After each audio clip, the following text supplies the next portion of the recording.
Right, hello everyone, and welcome back to Warren's Team Talk. And thanks very much for joining me.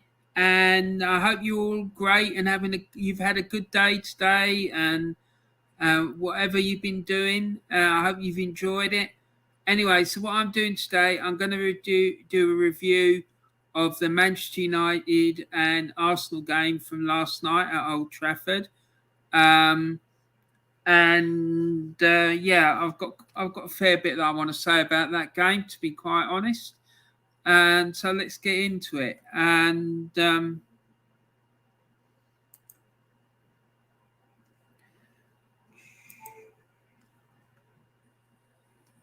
yeah, hold on a sec. Sorry, messed that up a little bit there.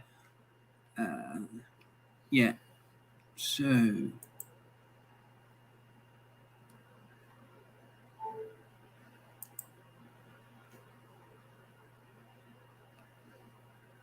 So yeah, let's get started with it. Sorry about that. I don't know what I was doing there.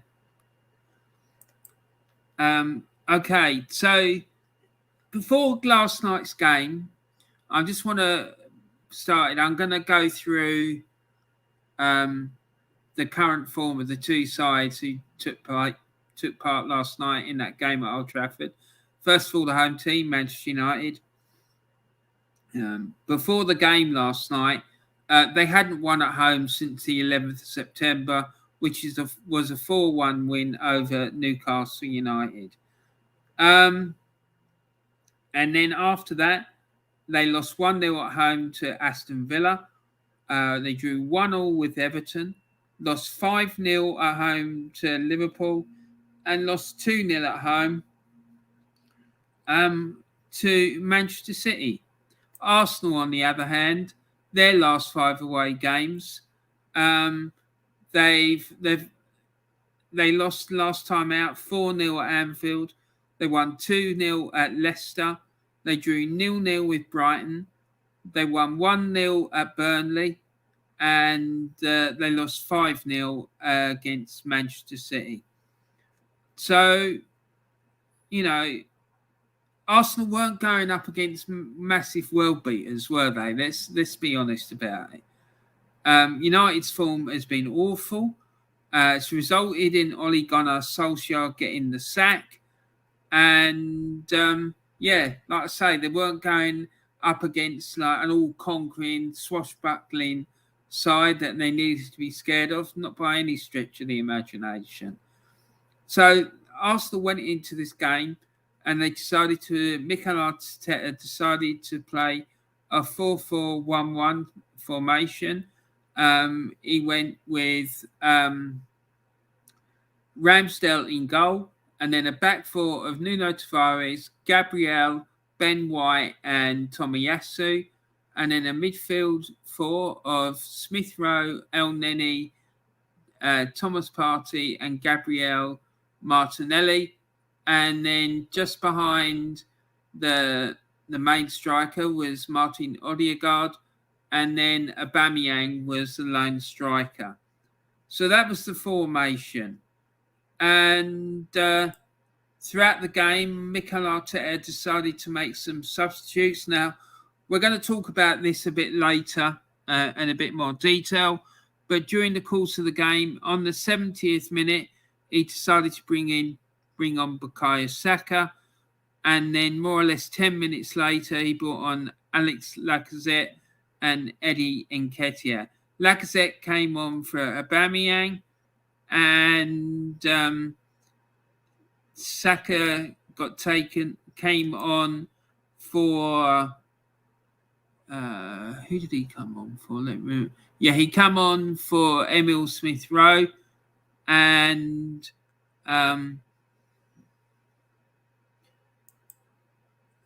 Eddie Nketiah came on for Martin Odegaard. So, yeah, that was the substitutions. But like I say, I want to have a little chat about that in a bit more detail in a little while. Now, this is the match stats from the game. I'm just going to go through Arsenal's ones. I want to pick out just the salient points. Arsenal had 17 shots, 8 of those were on target, and they enjoyed 56% possession, and had pass accuracy of 83%, and they made 526 passes. So there you go. That's all the ones I really wanted to talk about. I'm not particularly bothered about the other ones because there's nothing really majorly there to talk about, I don't think. So in the end, Arsenal lost the game by 3-2. Arsenal's goals came from Emile Smith-Rowe in the 13th minute and Martin Odegaard in the 54th minute. Now, the first goal, the Arsenal goal, there was a lot of controversy about it. Basically, what happened, there was a corner, I believe, and if I remember rightly, and the United goalkeeper, De Gea, got stamped on by his own player, and he went down and was clutching onto his leg and laying on the ground. He wasn't even looking at the play, had his back to play, and Emile Smith-Rowe struck the ball in. After consulting VAR, the referee decided to award a goal to Arsenal. So, yeah, a bit of a strange one, that one. Yeah, I'm very happy that he awarded it. But in these situations, I always ask myself, how would I have felt about it if it had happened to us? And I have to say, I'm not sure, because he wasn't fouled by an Arsenal player. So it's difficult, but he was completely incapacitated. So, personally, I think the referee should, as soon as he saw the keeper was laying unconscious, well, not unconscious, but laying flat on the ground and unable to compete, he should have stopped the game. That's my opinion. The second goal was scored by Martin Odegaard. He finally managed to contribute a goal to Arsenal, so that was good. So that was just about the goals. That's all I really want to say about that, because there's a lot more that I want to say about this game. So now, if we look at this, after this result, this was the Premiership table, the Premier League table, and Chelsea are sitting top, Manchester City are sitting second, Liverpool are sitting third, West Ham are in fourth, and Arsenal in fifth. Now, Arsenal, when I say we, I'm talking about Arsenal because that's the team that I support. Arsenal have still got a negative goal difference, and we've only scored 17 goals in 14 games. For me, if we want to be challenging for a top 4 finish, or, that more in what I want to see us challenging for a title, that's nowhere near good enough. But in order for us to score more goals, I believe we need to have a more attacking philosophy. And I just can't see that happening with this coach. He seems absolutely terrified of deploying any sort of tactic other than parking the bus. Last night, it happened again. We went 1-0 up, and then he pulled everyone behind the ball and tried to defend the lead. But this time, it didn't work. And you may recall on several occasions this season, I've said that this defensive tactics that he's playing is not sustainable. Aaron Ramsdale being the man of the match for Arsenal, it's not sustainable. You cannot rely on your goalkeeper to keep bailing you out all the time. because at some point it's not gonna work, and it's all gonna come on top. Now, I'm not saying that Ramsdale had a bad game. He had a fairly average game, to be honest, let's be fair. But that's what happens when you don't go on the front foot, right? Personally, I don't blame the players at all for any of this in any shape or form. For me, there's only one person and one person alone who is responsible for that defeat last night, and that is Mikel Arteta. He seems to be he's tactically inept. His substitutions are extremely questionable. And there's lots of other things that I'm going to say about this in a second. But just have a look at those stats. Let that sink in. We have scored 17 goals in 4 games. It's shocking. And now, after that result last night, Tottenham have got a game in hand on us and 1 point behind. Manchester United are 2 points behind us on the same number of games, having played the same number of games.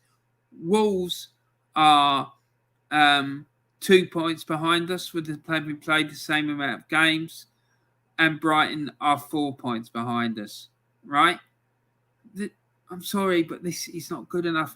We could feasibly go down to 8th, I think, after the upcoming weekend's fixtures. And I can fully see us getting beaten at Everton if we don't go into that game with the right attitude, because we just do not look like capable. We just don't look like we can go on the front foot. I don't know about saying whether we're capable of it. I just don't think that they want to. So yeah, there you go. So what else did I want to say about this game? So the issues for me, we talked about Emil Smith-Rowe's goal and how after a lot of deliberation, I think potentially it could have and should have been disallowed. It shouldn't have been allowed to stand. The United penalty that they got, for me, it was a definite penalty. Emil Smith-Rowe definitely brought down the United player in the box. I mean, I just don't understand what he was playing at. All he needed to do was shepherd the player out to the left so he couldn't cause any damage. He didn't need to put that tackle in. It was a stupid, reckless challenge, and I think the referee was absolutely 100% right to award it. Where the referee wasn't right was the decision not to award Arsenal a penalty, and he should have done, because Tomiyasu was pulled in the box by Harry Maguire because Tomiyasu had got away with it from him, and he should have had a penalty, no doubt about it. It was a penalty all day long, stonewall penalty, no doubt in my opinion. Now, I want to go back to our starting 11. So let's quickly go back to that. Right, here we go. There we go, people. There's the starting 11. So what I want to know is, why did we play Mohamed Elneny when we have Ainsley Maitland-Niles available for selection, Albert Sambi Lokonga available for selection, and let's not forget that Ainsley Maitland-Niles had a man of the match performance against Watford. And what's his reward for having a man of the match performance? The same as what everyone else's reward is who has a man of the match performance for this club, unless they're Emil Smith-Rowe or Bukayo Saka. You go and sit on the bench, son. You go and have a rest for this game. What a load of utter nonsense. This manager is absolutely clueless. The man's a joke. He couldn't manage a piss up in a brewery, to be quite frank. It's absolutely shocking. And I'm still absolutely fuming. And then we had Thomas Partey next to him. Now, I'm sorry, but I've seen lots of people getting stuck into Thomas Partey, saying he was a waste of money, this and that, really slating him. Now, this man is a world-class midfielder, right? And he's being asked to play with donkeys. Let's get it right. Mohamed El-Neni isn't fit to lace Thomas Partey's boots, right? So is it any wonder when he's playing in that midfield, he's being asked to do the jobs of 2, maybe 3 other players? Because let's face it, our midfield is absolute pony. It really is. It is dreadful. It's the weakest part of our team, and that's saying something. It is poor. And the problem is the midfield is the engine room. We don't score enough goals. We don't help out defensively. It's a mess. That midfield is shocking. And that team is being coached by an ex-midfield player. So what the hell is going on? So I don't want to hear any more nonsense about him not being worth the money, this and that. It's just crap. I'm sorry, but it is. And then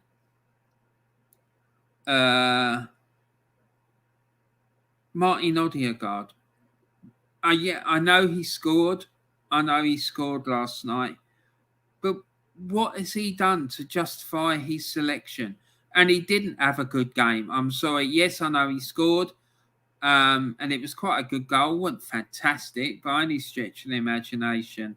But it was all right. It was a fairly good strike.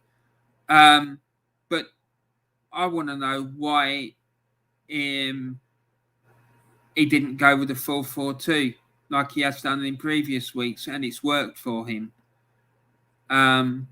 So, yeah, I find it baffling, to be quite honest.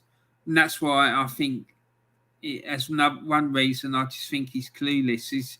His team selections are all over the place. He doesn't seem to know what he's doing. His coaching is shocking. There isn't one forward player in this team that is performing well. There isn't. Not one. Not one forward player is performing well in this team. And you have to ask yourself why. People keep attacking Pierre-Emerick Aubameyang. Now, if any player in world football as a striker would struggle in this team, because we just don't create. We don't. And, you know, he's been forced to live off scraps. Now, the thing is, though, let's take this back to when his performances first started to go down the hill. Lots of people said it was when he signed that new contract. For me, his performances were starting to decline before that, roughly 2 years ago. And let me ask you, what happened 2 years ago at Arsenal Football Club? Who was appointed? Yes, that's right, Mikel Arteta. So, wonder what I wonder. Yeah. So 2 years ago, Mikel Arteta was appointed, and then all of a sudden, Aubameyang's form drops off a cliff. It's no surprise, is it, to work out why? So there you go. Now, what else did I want to say about this? Yeah, we talked about Thomas Partey. I said about the starting lineup. I said about the penalties, Emil Smith-Rowe's goal. Yeah, Arteta's tactics and his substitutions. Last night, Arsenal went 1-0 up. What happened? They decided to park the bus and try and hold on to their 1-0 lead. I know. What about something radical and go on the front foot? That team last night, that United team, were right for an absolute spanking. And I'm telling you, I will not be surprised. I don't know who it is they're playing at the weekend, but I won't be surprised if they don't get turned over at the weekend, because that team is poor. They're back. They went into the game without their regular back four. Probably they thought they could get away with it because we're so poor going forward. So they thought, give the regular back four a bit of a rest, just play the normal one. And none of those, there's only one of those four defenders who plays on a regular basis. The rest of them just are sort of backup squad players. So, yeah, that I found baffling. I really did. And, his substitutions, right? Jesus Christ, these substitutes. Right. So, Aubameyang got taken off in the 79th minute, right? We need a goal and you're taking your strike off. Now, he's got form with this. He did it in the Europa League semi-final, right? He brought Aubameyang off and Martin Odegaard off with 11 minutes to go. And who does he bring on? He brings on a guy in Eddie Nketiah who's refusing to sign a contract and can't score a goal for Toffee. And he brings on Alex Lacazette. Now, I haven't got a problem with Lacazette coming on, but what I do have a problem with is bringing on a kid who can't score for Toffee and has refused to sign a contract. I'm sorry, but if I was manager of that team, he'd never play for the club again if he didn't want to sign the contract. I really wouldn't. And if he wanted to save the game, why didn't he bring on Pepe instead of Lacazette? I mean, let's be real about it here. He's another one that's been ostracized by our so-called supporters, right? But he has scored. He was the highest statistically. He was the second highest goal scorer in the squad last season. So I don't understand that. Why would you be wanting to attack him? The man's class. He really is. I just don't understand it. I think half of our bloody fan base haven't got a clue about football. I really do. Yes, you can have your opinion and all the rest of it, and that's fine. But don't talk bollocks. It's absolute bullshit to suggest he's not a good player. I'm sorry. These people are clueless. And that's why I have very little respect for our supporters, because I think half of them don't know what day of the bloody week it is, to be quite frank. And then Emil Smith-Rowe gets substituted and he brings on Bukayo Saka. Oh, Jesus Christ. He brings on a player who's 70 to 65% fit at best. Can someone please explain to me how that makes sense? How the hell does that possibly make sense? It's madness, right? He turned around the other day in a press conference and said that Bukayo Saka needs to be comfortable with playing through an injury. I tell you what, if I was him, I would have gone into his office the next morning saying, yeah, Mikel, I just want to talk to you about what you said in that press conference.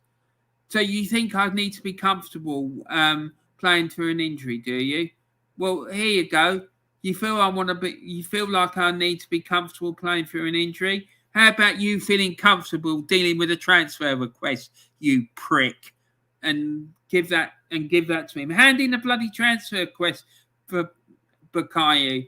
The man is a clown. He doesn't know what he's doing. The sooner he gets out of this club, the better. We are never, ever going to progress. All the time that clown is managing this football club. Get him out the door. He's a joke of a manager. And all these people saying, yeah, well, if you can't see what he's doing, then you need to go up the lane. What about you going up the fucking lane, you clueless muppet? Let me ask you this. All those people that think he's the greatest thing since sliced bread. anytime there's a managerial vacancy, how many of these clubs are being linked to Mikel Arteta? Yeah, exactly. None. And why do you think that is? Yeah, because he's fucking shit. That's why. So, just wake up and smell the coffee. And all these ex-players who keep bigging him up and saying, oh, he's doing a great job. Really? We played 14 games this year and we have lost 5. This season so far against the teams that we've lost to, we lost to Brentford away 2-0. We lost to Chelsea at home 2-0. We've lost to Man City away 5-0. And we've lost away to Liverpool 4-0. And now we've lost away to Manchester United 3-2. And supposedly he's fixed the defence. Come on, guys, wake up and smell the coffee. Especially that clown who used to play for the club as a striker, going around telling people, oh, it's the players, it's the players. Well, if it is the bloody players, Kevin Campbell, why does he still keep bloody well picking them then, you muppet? Jesus Christ. The person who said just because you play the game doesn't mean you know what you're talking about was absolutely 100% spot on. Any time that I see him coming on the street, I just switch it off because I can't bear listening to him anymore. He's an idiot. Honestly, the amount of rubbish that man speaks, it's unbelievable. And half of these ex-players that come on and talk about the club, half of them is because they've got a job with the club already or they want one with the club. So they don't want to get themselves offside with the club. So, yeah, it's just an absolute joke. It really is. So, yeah, guys, that I've finished my little rant. So I'm sorry about all the banned language and all the rest of it, but I'm just sick of this nonsense. So, yeah, I just want to now big up the GoonerClaude Trust. It's a charity was set up in the memory of Claude from AFTV to give opportunities to disadvantaged people who wouldn't normally have the opportunity to go to a game at the Emirates, and particularly those who are children or disabled people. So yeah, please do what you can to support the GoonerClaude Trust, even by watching the Claude and the Bansta's YouTube channel. You'll be helping them. You'll be helping the trust because any money that they make from their YouTube activities goes towards supporting the GoonerClaude Trust. So, yeah, very, very well worth charity, and please do what you can to support it. That'd be amazing. And yeah, so there's some other great YouTube channels to look out for. Is the Old School Guna, the 3-Pointers website, 3-Pointers TV channel, Arsenal Alex, DrawnByDre, and Claude and the Banstas. Like I say, Claude and the Banstas help to support the GoonerClaude Trust. So yeah, their channel's fantastic.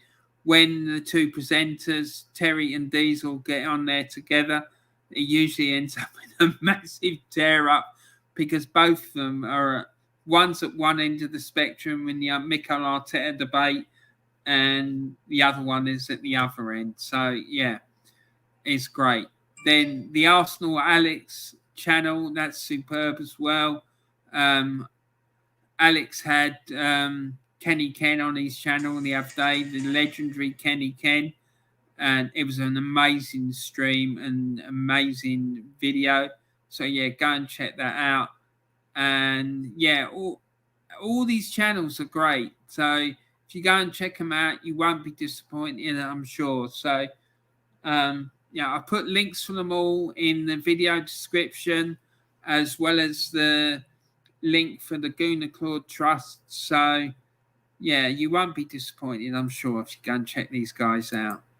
So, yeah, that's the end of my Chucked It Away review for the match last night between Manchester United and Arsenal. The reason I called it that, the Chucked It Away review, is because I think that's what happened. Arsenal threw it away last night, in my opinion. The game was there for the taking, and we could have easily have won the game very comfortably. Not only won the game, giving them a right tonking as well, but they didn't take the chance and they just let United get away with it, to be quite frank. So anyway, please put in the comments section what you think about the review, whether you thought my opinion about the game was right, and what I said in my little rant was right. Again, I want to apologise about the bad language. But I just feel very passionate about this club, and I hate to see the way it's been mismanaged by the people at the club, not just Mick Arteta, but all the people above him. So anyway, I hope you enjoyed that. I'll be back tomorrow at probably 2:45 for the match day live, where I'll be covering all the 3 o'clock kickoffs in the FA Premier League. So come and join me for that. I'm sure there'll be some great fireworks as usual during that stream. So I look forward to seeing you all then. Take care and have a lovely rest of the day. Thanks very much for watching, and I look forward to seeing you all again soon. Thanks. Take care. Bye for now.